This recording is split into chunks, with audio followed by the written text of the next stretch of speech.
Hello, dear students. Today we will study the next part of embryology. स्टेमन हम क्या पढ़ रहे हैं? स्टेमन। तो स्टेमन के अंदर मैंने आपको बताया था कि इसकी जो वॉल लेयर्स हैं, एंथर की क्या बताई गई थी आपको? वॉल लेयर्स कंप्लीट हो गया। टेपिटम एंथर की लास्ट वॉल लेयर थी और अब इसके बाद आगे का जो पार्ट आ जाता है वो है स्पोरोजिनस टिश्यू, बीजाणुजनों तक।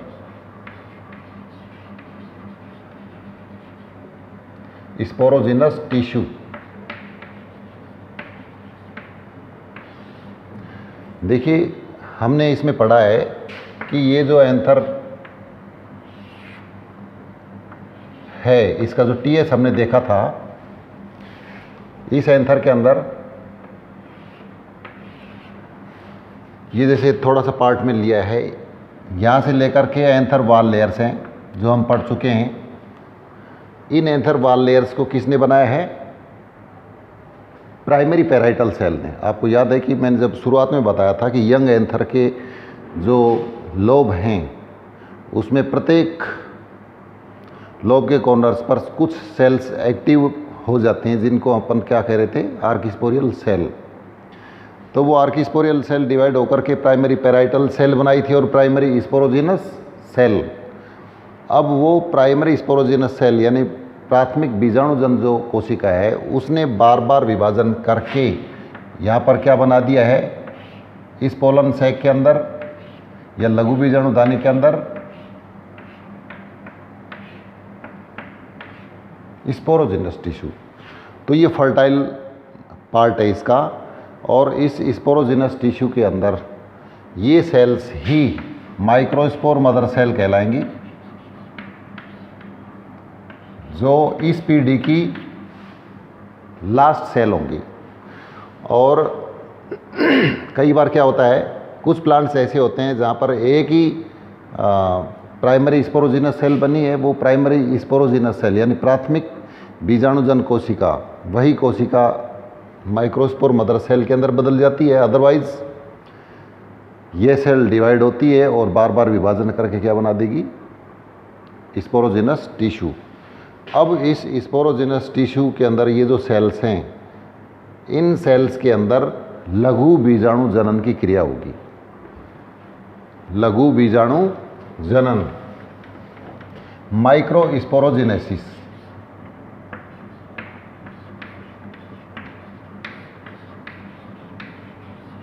माइक्रोस्पोरोजिनेसिस यानी लघु बीजाणु जनन। लघु बीजाणु जनन किसे कहेंगे? ये माइक्रोस्पोर मदर सेल है,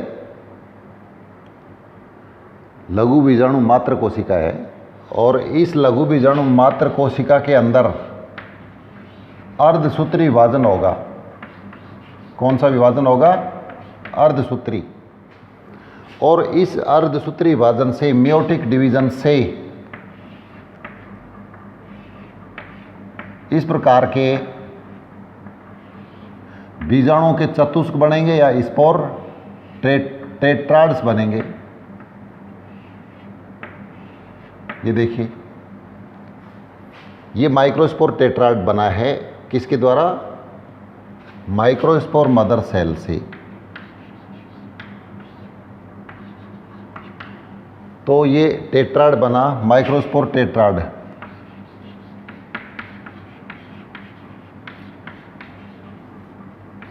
इस माइक्रोस्पोर टेट्राड के अंदर कुल 4 माइक्रोस्पोर हैं।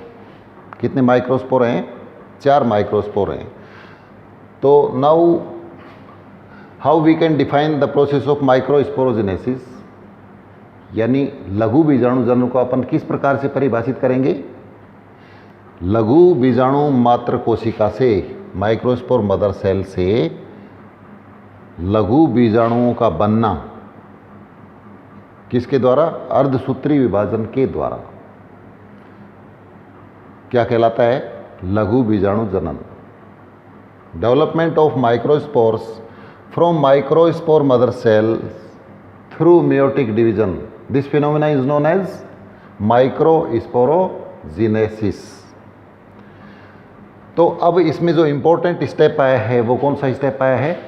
मेयोटिक डिवीजन, अर्धसूत्री विभाजन। ये अर्धसूत्री विभाजन 2 चरणों के अंदर होता है। कितने स्टेप्स के अंदर पूरा होता है ये? मेयोटिक डिवीजन फर्स्ट और मेयोटिक डिवीजन सेकंड। जैसे ये देखिए, ये फर्स्ट हुआ, इसके बाद इसके अंदर मेयोटिक डिवीजन सेकंड होगा। कंसिक्वेंटली इस प्रकार का या दूसरी प्रकार का चतुष्क बन जाता है। Here the meiotic division first is the important division which is usually known as the reductional division, because the haplodization of chromosomes takes place during meiotic division first। गुणसूत्रों का जो आधा हो जाना है वो कब होता है? मेयोटिक फर्स्ट के अंदर ही होता है। और हम जानते हैं कि मेयोटिक डिवीजन जो सेकंड है ये वास्तव में एक तरीके से क्या हो गया? समसूत्री विभाजन हो गया। यानी ये एन है, एन एक केंद्रक, इसके 2 बन जाएंगे। इसी तरीके से यहाँ पर जो एक एन केंद्रक है इसके भी यहाँ पर कितने बन गए? 2। कहने का मतलब ये हुआ कि यहाँ पर जो एक माइक्रोस्पोर मदर सेल से है उससे कितनी कोशिकाएं बनती हैं? 4। और चारों की चारों कैसी होंगी? अगुणित, यानी एन। तो ये सब 4 एन है सारे, एन माइक्रोस्पोर्स हैं।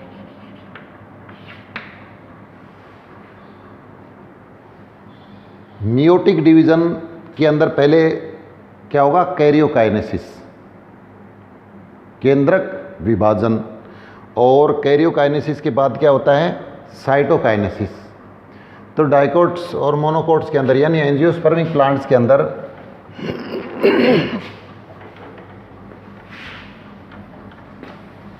एंजियोस्पर्मिक प्लांट्स के अंदर जो साइटोकाइनेसिस होता है वो साइटोकाइनेसिस 2 प्रकार से होगा।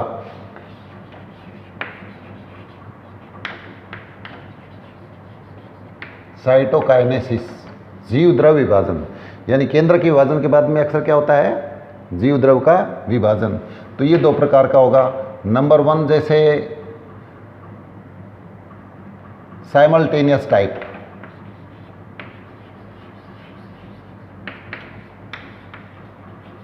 साइमल्टेनियस टाइप अर्थात युगपत प्रकार। युगपत प्रकार का कोशिका द्रव विभाजन। यहां पर क्या होगा? देखिए, माइक्रोस्पोर मदर सेल ये कैसी है? 2n, लघु बीजाणु मात्र कोशिका या बीजाणु मात्र कोशिका। मेयोटिक डिवीजन फर्स्ट, यानी अर्धसूत्री विभाजन कौन सा हुआ है? पहले फर्स्ट। यहां पर अब इससे 2 न्यूक्लियाई बन गए, दोनों एन हैं और यहाँ पर दोनों न्यूक्लियस एन आ गए हैं। यहाँ पर खासियत क्या है? साइमल्टेनियस टाइप के अंदर मेयोटिक डिवीजन फर्स्ट के बाद में यहाँ पर एक बाई न्यूक्लिएट सेल बनती है। क्या बनती है? बाई न्यूक्लिएट सेल बनी है। और इसके बाद मेयोटिक डिवीजन सेकंड होगा। मेयोटिक डिवीजन सेकंड, और मेयोटिक डिवीजन सेकंड के बाद इस न्यूक्लियस के कितने बन जाएंगे? 2 बन जाएंगे। यहाँ पर इन न्यूक्लियाई का सिंक्रोनस डिवीजन जरूरी होगा। दोनों न्यूक्लियाई जो हैं एन एक साथ मेयोटिक डिवीजन सेकंड के अंदर जाएंगे और इस तरीके से ये टेट्राड बनेगा।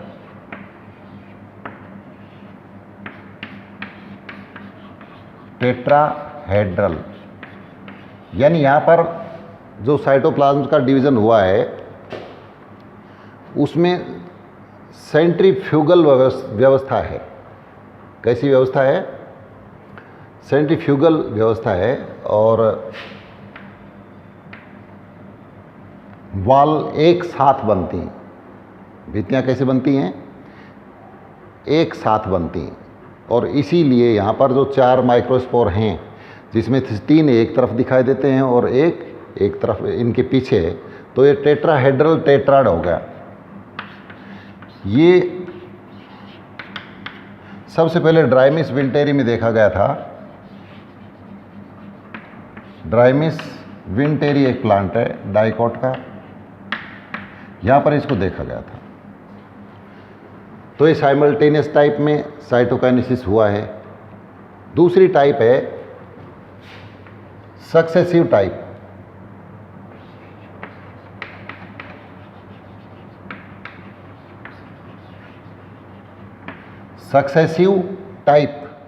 सक्सेसिव टाइप यानी क्रमिक प्रकार। सक्सेसिव टाइप को क्या कहेंगे? क्रमिक प्रकार।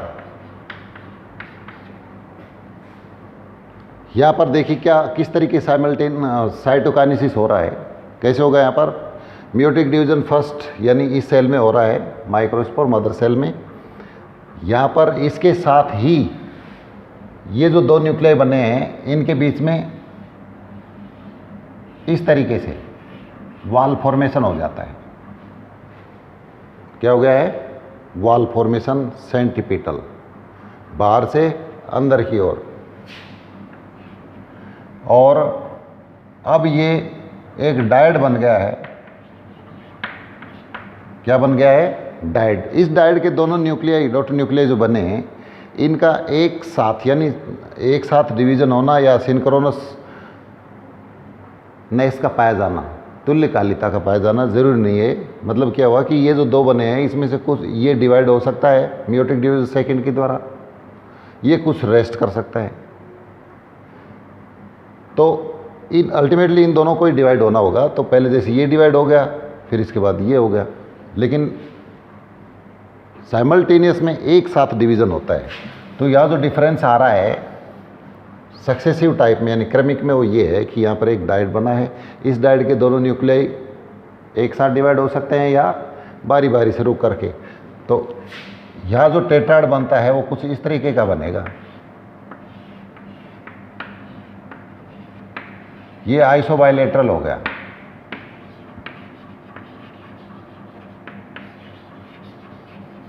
यानी समद्वीप पार्श्व चतुष्क, जिसमें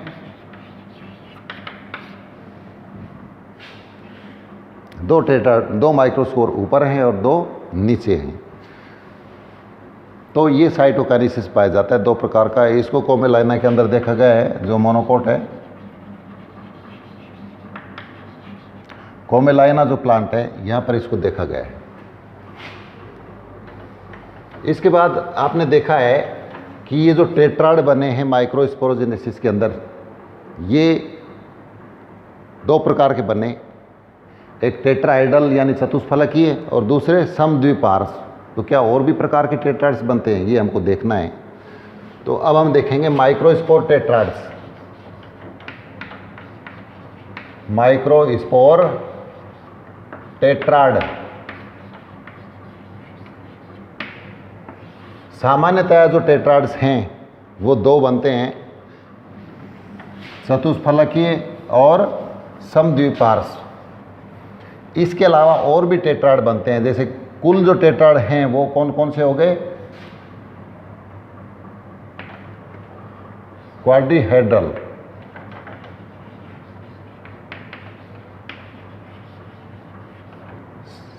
चतुष्फलकीय, आइसोबाइलेटरल, समद्विपार्श्व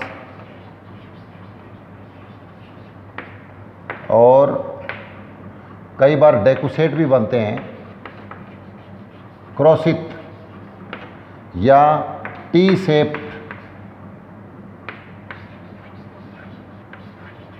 और इसके अलावा लीनियर, ये सब किसकी टाइप होगी हैं? चतुष्कों की टाइप होगी ये सब। तो इनको हम पढ़ चुके हैं, क्वाड्रिलेटरल भी हमने देख लिया, आइसोबाइलेटरल। अब जैसे डेकुसेट क्या है, डेकुसेट के अंदर ये व्यवस्था मिलेगी।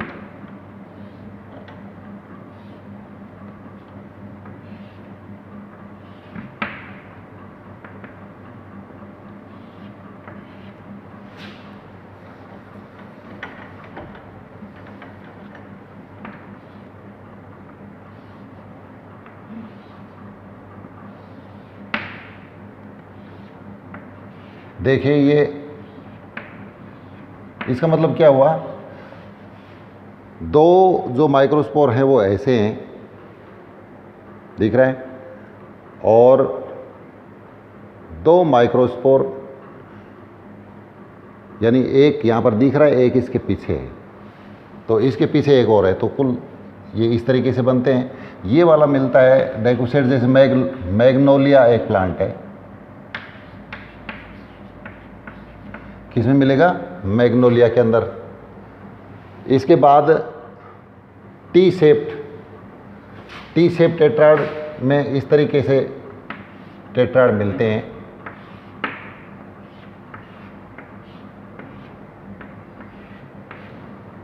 देखिए, या इसको और थोड़ा बड़ा बना सकते हो, ये टी शेप टेट्राड हो गया। टी शेप टेट्राड जैसे एरिस्टोलोकियम मिलता है,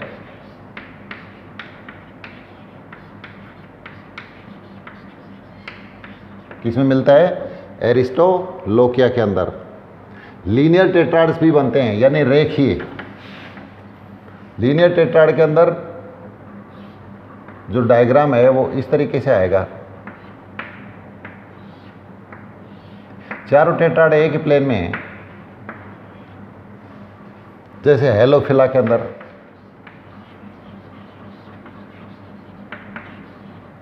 तो माइक्रोस्पोर्स टेट्राड्स के अंदर बनते हैं।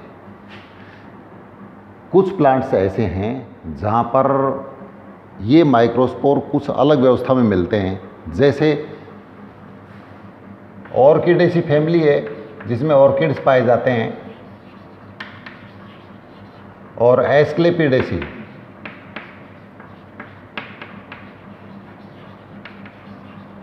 इन दो फैमिलीज के अंदर जो टेट्राड्स हैं, इन दो फैमिलीज के अंदर जो टेट्राड्स है वहाँ पर एक यूनिक व्यवस्था है जिसे पोलिनिया कहते हैं। क्या कहते हैं? पोलिनिया, यानी एक लघु बीजाणुधानी के जितने भी माइक्रोस्पोर्स हैं वो सब एक साथ समूह में आ जाते हैं और मिलकर के क्या बना लेते हैं? पोलिनिया। देखिए,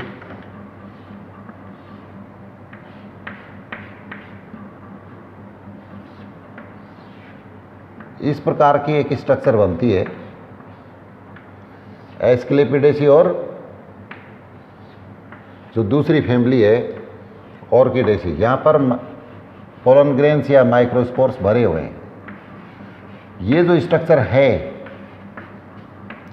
यहाँ पर एक डिस्क जैसी स्ट्रक्चर बनती है, इसे हम कार्पुस्कुलम कहते हैं। ये नलियां हैं जिनको रेटिनेकुली कहते हैं, दोनों को, दोनों साइड में, और ये हैं पोलिनिया।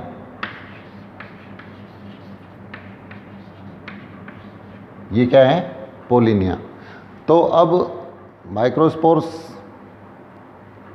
किसी इंसेक्ट के द्वारा, दूसरी एजेंसी के द्वारा स्टिग्मा तक जाते हैं। यहाँ पर ये इंसेक्ट के द्वारा किसी फ्लावर की स्टिग्मा तक जाएगा पूरा सेट, जिसे ट्रांसलेटर कहा जाता है। यहाँ पर खासियत क्या है कि कोई भी बर्ड वगैरह जो है उस बर्ड के पैरों के अंदर ये उलझ जाएगा, और जैसे जो बर्ड है ये उसको एक साथ उसके पैरों में उलझ करके जाएगा, पूरा सेट एक साथ, और स्टिग्मा पर चला जाएगा। इसलिए इसको ट्रांसलेटर भी कहा जाता है। तो ये सब थे माइक्रोस्पोर्स टेट्राड। कई बार कंपाउंड पोलन टेट्राड्स भी बनते हैं, जैसे माइमोसोइडी के अंदर कुछ फैमिलीज हैं, परमानेंट पोलन टेट्राड्स भी बनते हैं।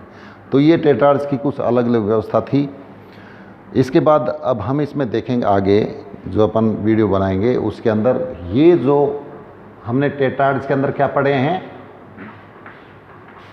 टेट्राड में हमने जैसे माइक्रोस्पोर्स पढ़े हैं, तो एक जो माइक्रोस्पोर है उसकी स्ट्रक्चर क्या है मोटे रूप में। तो हमने जानते हैं कि माइक्रोस्पोर्स के अंदर